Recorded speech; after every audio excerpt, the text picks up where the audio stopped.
The reason why the Bible itself is so powerful, although man is the one who wrote it, God uses the Holy Spirit. He uses that to help people to like get in tune so that they're in touch with him. They're in tune with him and what he wants, his will to be done.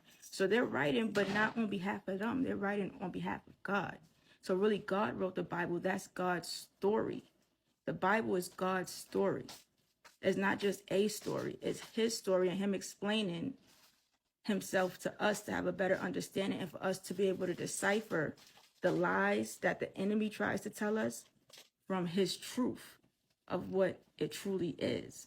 So it helps to get rid of all illusions. So when you believe in the word, his word, it has power. That's why, like in a lot of the scary movies, if you watch where those priests come in, they always use a Bible. They don't use a Torah. They don't use anything else.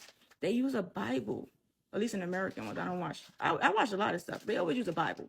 You feel me? They use a Bible, and that's because the Bible has power, because that's God's true story.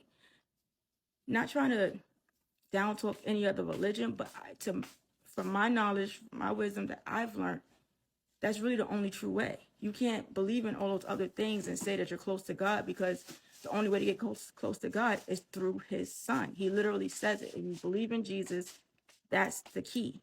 If you don't, no matter how your heart is, no matter what your intent is, no matter what it is you're trying to say that you're close to him and that you really rock with him, he's not feeling it, because you're calling him a liar, because he gave you his word and he told you what it is, and you're saying that that's false. So pretty much you're calling God a liar. You call God a liar, he don't like that, because he is true. He is good. His word is true. You know? So I was just learning that, and I'm like, wow. So the misinformation and me not having the knowledge and knowing, like, yo, you know, my whole thing was like,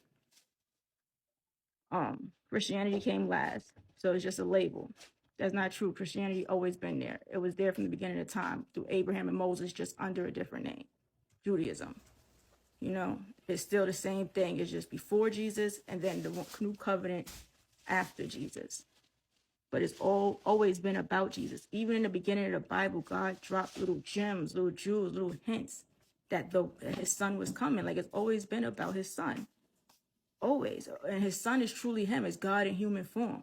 So like, God sacrificed himself for us, and we have to acknowledge him and give him his flowers in order to really, you know, understand and to be one with God. Otherwise, you're calling God a liar to his face, and he doesn't like that. Knowledge is key.